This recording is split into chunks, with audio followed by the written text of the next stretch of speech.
How can anyone possibly claim that the US economy is doing well with all of this going on? Michael Snyder reports. How in the world can anybody possibly claim that the US economy is in good shape? Honestly, I don't see how anyone can make a rational argument that this is the case. Actually, the only people that seem to be trying to claim that the US economy is heading in the right direction are those in the upper tiers of the economic food chain. At this stage, those in the lower tiers of the economic food chain are very well aware of how much they are suffering. Poverty, homelessness, and hunger are rapidly growing all over America right now. But if you still have plenty of money, and those around you still have plenty of money, you may be wondering what all of the fuss is about. If you're one of those people, hopefully this article will be a wake-up call for you. Let's start with the housing market.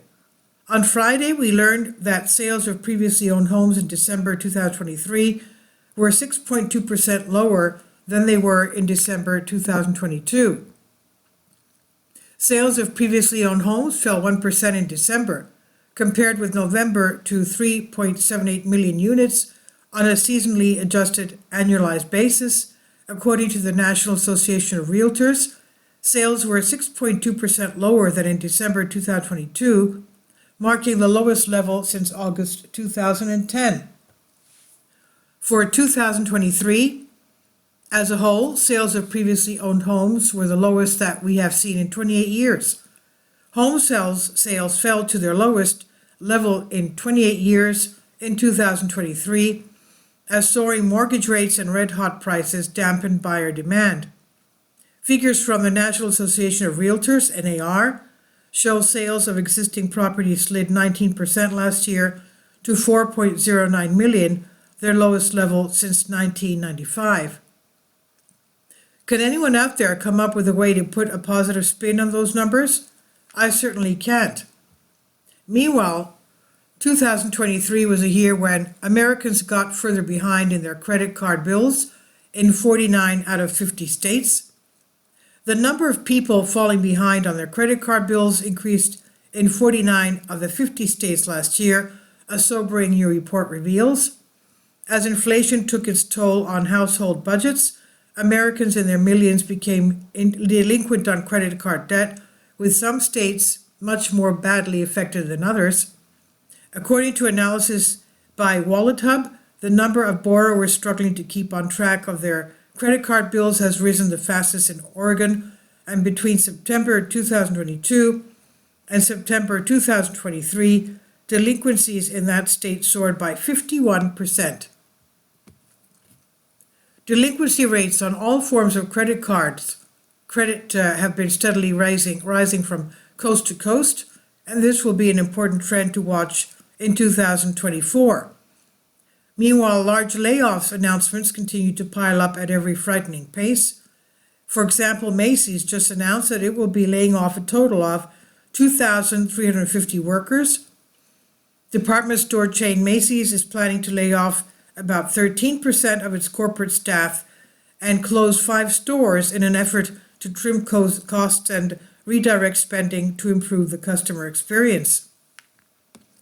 The Wall Street Journal first reported the news on Thursday, adding that the job cuts will total about 2,350 positions, or about 3.5% of Macy's overall workforce, excluding seasonal hires. And Wayfair is telling us that somewhere around 1,650 of their workers will soon be hitting the bricks.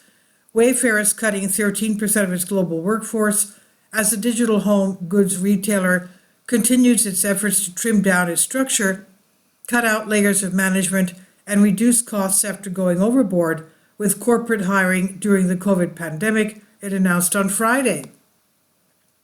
The company plans to lay off around 1,650 employees, including 19% of its corporate team, with a focus on people in management and leadership positions, Wayfair said. I apologize in advance if there are some major layoff announcements that I miss in the days ahead. We're witnessing such a large tsunami of layoffs now that it's virtually impossible to keep up with them all. On the West Coast, employees of the Los Angeles Times are extremely upset about the massive layoffs that are reportedly coming. With massive and significant layoffs coming soon, the LA Times Guild announced a one-day walkout from both its LA and Washington, D.C. offices this Friday, reports The Wrap. Staffers are abstaining from work for the entire day while also staging a rally. It's the first union work stoppage in the newsroom's history, according to the union, dating back to when it started printing in 1881. This act of suicide is called the Rally to Save Local Journalism and will take place Friday at noon. And earlier today, I was stunned to learn that the entire staff of Sports Illustrated is being terminated. Yes, all the staff. Following through a warning earlier this month, Authentic Brands Group has revoked Sports Illustrated's license to publish due to a missed payment. As a result of the move, the entire staff of the 70-year-old print and online publication was notified on Friday that their jobs were being eliminated. We appreciate the work and efforts of everyone who has contributed to the SI brand and business.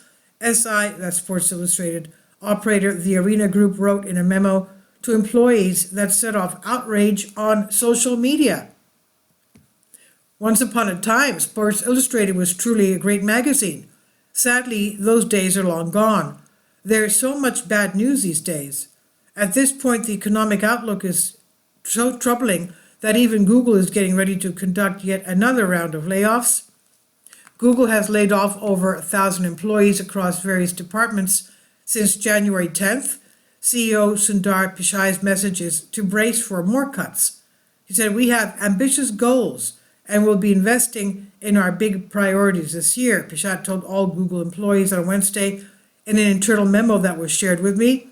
"The reality is that to create the capacity for this investment, we have to make tough choices," he said. So far, those tough choices have included layoffs and reorganizations in Google's hardware, ad sales, search, shopping, maps, policy, core engineering, and YouTube teams. Of course, what I have shared with you above is just a small sampling of what's really going on out there. For many more recent layoffs announcements, please see my previous article, Alert. Here's a list of 20 large companies that have just decided to conduct mass layoffs. And before I end this article, I wanted to update all of you on the horrifying stock market crash in China. Zero Hedge is reporting that Chinese stocks just experienced their worst weekly loss since March 2023. Amid snowball derivative liquidations, China's stock market is falling faster than its population.